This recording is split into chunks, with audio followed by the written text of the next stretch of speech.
está em casa. Hoje nós vamos mostrar a vitória do Corinthians ontem sobre a Ponte. Foi sofrida, mas o Timão conseguiu vencer mais uma e já está pertinho do G4. Já o Santos vive uma situação inversa. Perdeu novamente, dessa vez para o Fluminense, que é um time fraco, né? E está bem perto da zona de rebaixamento. Tem também os gols da vitória do Figueirense sobre o Goiás, as notícias do Palmeiras e a crise no São Paulo. Mas tudo isso é daqui a pouquinho. Não se afobe, porque agora nós vamos fazer um rápido break.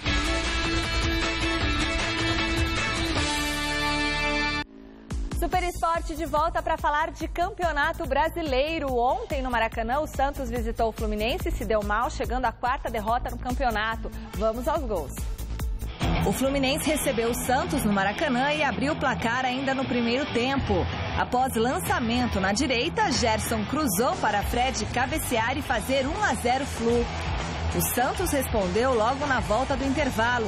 Boa jogada de Gabriel pela direita e Ricardo Oliveira, após 2 tentativas, deixou tudo igual no Maraca, 1-1. O gol da vitória dos cariocas veio só aos 35 do segundo tempo.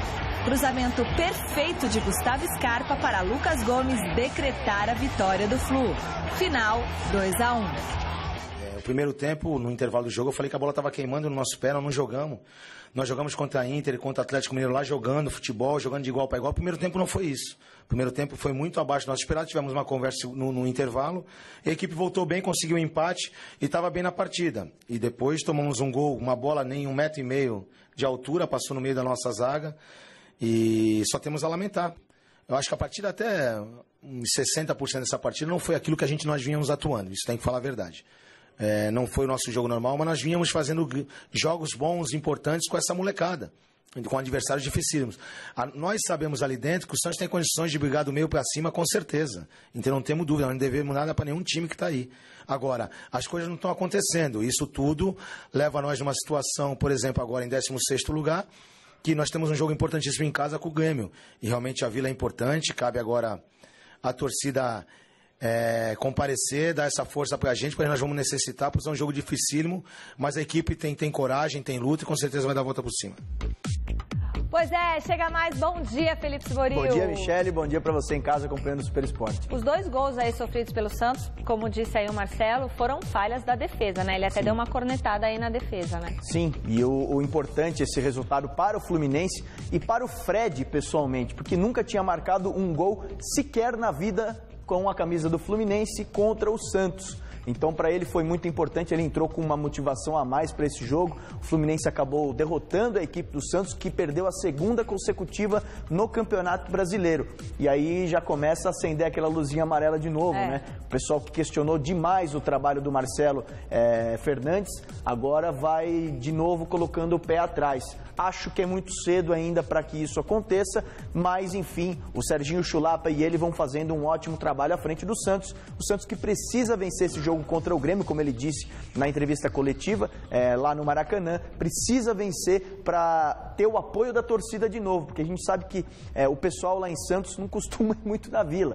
Média de público muito baixa e a gente segue com o Super Esporte. No jogo contra o Corinthians foi de 5 mil pessoas, imagina. Enfim. Bom, o Coringão passou aperto no segundo tempo, mas conseguiu segurar a pressão da Ponte Preta e venceu a Macaca por 2-0 na Arena. Confira. Na Arena Corinthians, o Timão abriu o placar apenas aos 40 minutos do primeiro tempo. Renato Augusto arrancou e achou Elias, que cruzou para Jadson completar para o fundo da rede. 1-0 Corinthians. O alvinegro do Parque São Jorge ampliou já aos 50 da etapa complementar. Wagner Love aproveitou a falha de Fernando Bob e tirou a equipe da casa do sufoco. Final, Corinthians 2, Ponte Preta 0. Um primeiro tempo muito bom da equipe. Muita triangulação, muita troca de passes. O gol que nós fizemos, ele representa muito bem aquilo que é transição com troca de passes e chegada na frente. Que é uma das características. Se a equipe ela tem também, ela está retomando e adquirindo forma, retraída, saída rápida sob forma de triangulação e chegou na frente e concluiu. Fez um primeiro tempo com 11 finalizações. Botou um volume muito grande. Podia ter construído. Segundo tempo, tem uma observação que eu quero trazer para mim e uma responsabilidade minha. Ontem a quantificação de carga que eu fiz atrapalhou o aspecto físico da equipe. Falei isso na palestra, inclusive. Digo, vou precisar de uma compreensão, porque para ajustar a equipe, para trabalhar toda a equipe, eu busquei fazer um trabalho tático com uma intensidade maior. E isso eu sei que ele interfere no jogo. E na palestra eu já falei, os últimos 15, 20 minutos vai interferir. Bom, Felipe Esboril, seguinte, no primeiro tempo o Corinthians até que dominou, fez o gol, mas aí no segundo tempo tomou um sufoco da Ponte Preta. Sim. E aí o Wagner Love time da Ponte Preta, né? Que vem fazendo um ótimo campeonato, mas enfim, não se acertou nessa partida contra o Corinthians. O Corinthians, que com essa vitória encostou de novo no G4 do Campeonato Brasileiro. Que bom, né? Foi muito importante essa vitória para o Corinthians e a destacar a contusão do goleiro Cássio, que numa defesa foi lá para dentro do gol, acabou batendo o cotovelo num ferro que fica atrás ali no suporte, segurando a rede. Ficou 5 minutos parado o jogo e o juiz, claro, depois acrescentou nos acréscimos, mas depois de uma defesa, durante a partida, uma nova defesa, ele sentiu novamente. O Cássio deve ser avaliado no treinamento de hoje, na reapresentação do Corinthians, que vai acontecer no período da tarde, e aí fica essa dúvida para ver se ele vai ter ou não condições de entrar em campo no final de semana. Para isso, o Walter é um grande goleiro, o goleiro reserva do Corinthians, terá, lógico, condições à altura de substituir o Cássio, claro, se isso for necessário, Michele. Tá certo. Bom, no outro jogo da noite, em Florianópolis, o Figueirense venceu a partida e ainda empurrou o Goiás para a zona de rebaixamento. Vamos aos gols. Bom jogo ontem no Orlando Scarpelli entre Figueirense e Goiás. Thiago Santana, aproveitando a falha do zagueiro, fez 1-0 Figueira. Se prepare que esse foi o único gol feio da partida. Ainda no primeiro tempo, Cleiton recebeu fora da área, levou para dentro e mandou lá no ângulo do goleiro Renan. Golaço! Mas já no segundo tempo, Felipe Menezes, ex-Palmeiras, não quis deixar por menos e bateu de canhotinha. Outro golaço em Florianópolis. Como a noite era de belos gols, Paulo Roberto também resolveu anotar o dele e decretou a vitória do Figueirense sobre o Goiás. Final 3-1. Com essa derrota, Michele, o Goiás acabou indo para a zona de rebaixamento, caiu 3 posições na tabela, né? Não vai ser fácil sair dessa zona de rebaixamento, até porque daqui para frente os times começam a se distanciar um dos outros. Por enquanto está todo mundo embolado. Perdeu uma, sobe muitas posições, aliás, desce muitas posições, ganhou outra, sobe outras posições, porque está tudo muito compacto ainda. A partir de agora o campeonato começa a se distanciar, e aí para sair da zona de rebaixamento fica mais complicado. Bom, e depois desse jogo cheio de gols lá em Floripa e o fechamento da 10ª rodada, vamos dar uma olhadinha como ficou a classificação do campeonato? Põe na telinha aí, Rodolfo Segundo. Olha lá, o Sport continua em primeiro lugar com 22 pontos, seguido pelo Atlético Mineiro, que tem 20. Fluminense também 20 pontos, Grêmio também 20 pontos. Olha como tá embolado o negócio aí, ó. Tá embolado. Aí o Atlético Paranaense chega na 5ª colocação com 19 pontos, mesma pontuação do Corinthians. Olha, então não é tão longe assim, né, do primeiro colocado. Aí temos na 7ª colocação São Paulo com 17 pontos, Ponte Preta 16 pontos, Palmeiras 15 pontos e em 10º lugar está Chapecoense com 13 pontos. 11ª colocação Internacional com 13 pontos. Em 12º, Figueirense com 12. Avaí na 13ª colocação também com 12 pontos, seguido pelo Cruzeiro, que tem 10. Joinville, aí o Joinville tá lá embaixo? Joinville tá em último, né? Não cheguei lá ainda, Ismael. Em 15º está o Flamengo com 10. Administre Sociedade. Em 16º está o Santos, que também tem 10. Só o Santos, que situação, hein? Aí, ó, 17º lugar, o Goiás, 9 pontos. Vasco, 9 pontos. Coritiba, 7. E aí sim, em 20º lugar, Esboril, Joinville. Uma vitória no campeonato. 4 pontos. Se continuar assim, já sabe, né? Ainda onde tem chão, mas eu acho que o Joinville... Bom, podemos falar do Palmeiras agora, Rodolfo Segundo, que ontem apresentou o zagueiro Leandro Almeida, que é o 23º jogador contratado para essa temporada. Quanto à contratação, Osmar Garrafa acompanhou a chegada do novo reforço alviverde. Leandro Almeida é o 23º reforço do Verdão para a sequência da temporada. Revelado pelo Atlético Mineiro e com passagens pelo Dínamo de Kiev e Coritiba, o zagueiro chega para mais um desafio na carreira, o de se firmar agora como titular do Palmeiras. Apesar desse desejo, o discurso na apresentação foi de humildade. Sei do trabalho que eu vou ter, vou procurar corresponder dentro de campo à altura pela contratação. Sei da dificuldade também que eu vou encontrar de estar jogando. Eu sei do potencial dos meus companheiros, Vitor Hugo, Vitor Ramos, que vem jogando bem. Também tem o Jackson e Natan, são jogadores de qualidade. Vou procurar mostrar meu trabalho, pegar a confiança do meu grupo, do meu professor Marcelo Oliveira, para quem sabe estar logo dentro de campo correspondendo à altura. Sua vinda para o Palmeiras teve influência de 2 amigos que já estão por aqui, o meia Robinho e o atacante Dudu. Quando começou essa negociação, falei com os dois no mesmo dia, né, que eles falaram comigo que o meu nome estava sendo bem cotado aqui, me passou da grandeza que é o clube. Isso até o Alex, né, que eu trabalhei 2 anos no Curitiba, me falou da força da torcida. Quando o time está bem, a torcida incentiva do início ao fim. Quando o time não está bem, a torcida continua incentivando, que mostra que a grandeza que é o clube. E sei da responsabilidade que é essa camisa. Espero honrar do início ao fim aqui do meu contrato. Leandro também demonstrou enorme satisfação de voltar a trabalhar com o técnico Marcelo Oliveira, que nos tempos de Atlético Mineiro o levou da base para o time profissional do Galo. Agradeço muito essa confiança que ele tem em mim, espero corresponder dentro de campo à altura. Leandro Almeida assinou contrato com o Palmeiras por 4 temporadas e estrear com a camisa do Verdão é algo que depende única e exclusivamente do técnico Marcelo Oliveira. Estou já 1 semana fazendo trabalho só da parte física.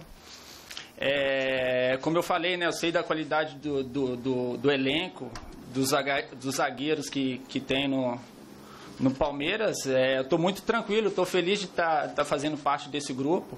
Se jogar ou não, isso faz parte do trabalho. Vou estar dedicando o máximo dentro de campo para, quando a oportunidade aparecer, eu estar bem e estar mostrando dentro de campo, porque eu fui contratado pelo Palmeiras. E aí, Esborião, bom reforço? Bom reforço, 23º reforço. Daqui a pouquinho, depois que a Copa América acabar, o Lucas Barrios, atacante, também deve chegar. Ainda faltam alguns detalhes para essa negociação ser concretizada. Importante dizer que o zagueiro Tóbio, com a chegada do Leandro Almeida, vai ser negociado com o Boca Juniors por empréstimo. Ele já está na Argentina realizando exames médicos desde ontem. Né? Foi liberado pela diretoria do Palmeiras. Deve defender o Boca Juniors por uma temporada. Um ano, uma temporada. Com a opção de compra pelo Boca Juniors depois. Isso, ele que não vinha sendo aproveitado por aqui, enfim, se lesionou, não conseguiu retornar ao bom futebol, vai ser emprestado. Outra notícia importante, Michele, o balanço do Palmeiras foi anunciado depois de 5 meses, com superávit de 5 milhões de reais nesses 5 primeiros meses. Que legal. Só o futebol teve um lucro de 17 milhões de reais. O que aconteceu no ano passado? Nesse mesmo período, 8,6 milhões de déficit. Quer dizer, o Paulo Nobre com essa temporada, com a chegada de patrocinadores novos, com a renda do Allianz Parque, que vem sendo surpreendente a cada jogo, o Palmeiras vai surpreendendo também fora dos gramados com a conta bancária. Quer dizer, a grana está entrando. E isso se verifica em campo, né? O resultado disso a gente está vendo dentro de campo também. Por enquanto. Mas é importante dizer que a projeção até o final da temporada é que o Palmeiras consiga apenas com a bilheteria 40 milhões de reais até o final da temporada. O pessoal está indo assistir ao jogo lá no Allianz Parque, está dando certo, está dando dinheiro ao clube. E a questão do sócio-torcedor também está ajudando bastante o Palmeiras, né? Sem dúvida nenhuma. E olha, só para dar uma informação também, 3 jogadores, Thiaguinho, aqui na câmera do Mosquitinho, já podem assinar pré-contrato com outros clubes. Fernando Praz, Zé Roberto, que vai fazer 41 anos dia 6 agora, e o Aranha, que só fez uma partida pelo Palmeiras até agora. Esse aí é o mais que talvez vá embora. E para esse jogo do final de semana, que vai ser na Arena Pantanal contra a Ponte Preta, a Ponte do Guto Ferreira não vai ter o Renato Cajá, o Fernando Bob e também o Birubiru para esse jogo, né? Machucados e suspensos, 3 importantes desfalques para essa partida contra o Palmeiras, que vai ser na Arena Pantanal, porque a Ponte Preta vendeu o mando a uma empresa e aí entra aquela grana. Os jogadores não gostaram muito dessa ideia, queriam jogar no Moisés do Carelli com o apoio da torcida, mas enfim, às vezes o dinheiro fala mais alto, né, Michele? É mais importante. Bom, São Paulo agora, depois da derrota para o Atlético Paranaense, o goleiro Rogério Ceni criticou a diretoria do Tricolor por ter vendido 4 jogadores importantes do elenco são paulino. Até agora foram embora e vendidos o Souza, o Denilson, o Paulo Miranda e o Rodrigo Caio. E estão falando que não é demandada, né? Não é demandada. O volante Hudson deu uma entrevista coletiva e ele partiu em defesa do capitão são paulino. Eu assisti o jogo pela televisão e eu tive a oportunidade de acompanhar esse comentário dele no final. E eu acredito que no calor do jogo, por ser a segunda derrota seguida, talvez ele tenha sido mal interpretado, porque, querendo ou não, todos nós jogadores queremos ser campeões, sim. E tenho certeza que a diretoria também quer muito ser campeã. Só que existe essa necessidade clara de reequilibrar as finanças, de colocar as contas em dia. E eu acho que a gente tem que buscar esse equilíbrio, entendeu? De conseguir vencer os jogos, de conseguir que a diretoria possa reequilibrar as finanças para que as coisas voltem a se normalizar. No intervalo do jogo, o Ganso deu uma declaração falando que, de fato, ele foi perguntado assim, foi um erro de posicionamento da defesa? Ele falou, foi um erro e todo mundo viu quem errou. Queria saber o que você achou dessa declaração e como é que você se sentiu naquele momento quando você viu que ele falou aquilo. É porque é um lance que a bola parada hoje define praticamente 40% dos jogos de futebol. Isso quem passou pra gente foi o Osório e a gente acredita muito nisso. Então é um lance que a gente precisa ter o máximo de atenção possível. E às vezes um segundo de atenção pode definir a jogada, assim como foi o lance do gol. E eu acredito que ele não quis apontar uma pessoa em si. Ele quis falar que foi um erro que já era avisado, assim como aconteceu contra o Palmeiras, e que não podia acontecer novamente. Para mim, a visão da opinião dele foi essa. Ó, o Hudson colocando panos quentes aí na situação do São Paulo, né? É verdade, o Rogério não gostou nada dessas negociações feitas pela diretoria do São Paulo, negociações que eram necessárias por causa do dinheiro, salários atrasados, direitos de imagem atrasados, melhor dizendo. Dia 10 agora, Michele, vão completar 4 meses de salários atrasados. Eita. De direitos de imagem atrasados. E aí, não tem jeito. Vai ter que vender jogador porque a grana não entra, o São Paulo não consegue um patrocinador master, que é aquele que fica no centro da camisa. Gente, como pode? Que traz mais dinheiro. São Paulo não tem um patrocinador. Enfim, e aí não tem dinheiro para pagar esse grupo. Então começa a debandada. O presidente Carlos Miguel Aidar, depois da derrota do São Paulo nesse meio de semana, disse que não existe desmanche no time, mas claro que existe, né? Oh. Claro que existe. E ele disse que vai começar a usar jogadores da base. E isso não vem agradando o técnico Juan Carlos Osório, que gostaria de um time pronto, formado, com jogadores de alta qualidade, como o São Paulo tinha antes de começarem essas negociações. Então, agora, a partir de agora, a base vai ser mais explorada. Tanto é que no jogo do final de semana, Michele, o Lianco e o Matheus Reis foram utilizados. E mais jogadores da base serão utilizados pelo técnico Juan Carlos Osório, porque não tem mais ninguém. E numa dessas pode queimar esse pessoal da base também, né? É esse que é o problema. Numa dessa, o cara não está preparado e acaba queimando o jogador de graça. Esse é o grande problema do futebol brasileiro. Vai colocar essa moçada na fogueira. Bom, hora de ver os confrontos da 11ª rodada do Brasileirão. Põe a arte aí, Tiaguinho, Rodolfo II. Teremos amanhã às 3 da tarde Coritiba e Joinville no Couto Pereira. E às 9 da noite, Cruzeiro e Atlético Paranaense no Mineirão. Aí, às 9 da noite, também tem Chapecoense e Vasco na Arena Condá. E no domingo, 11 da manhã, Avaí e Sport na Ressacada. Ainda no domingo, às 4 da tarde, São Paulo e Fluminense no Morumbi. O São Paulo precisa ganhar. E às 4 da tarde, Santos e Grêmio na Vila Belmiro. Jogo difícil para o Santos, que também está precisando da vitória.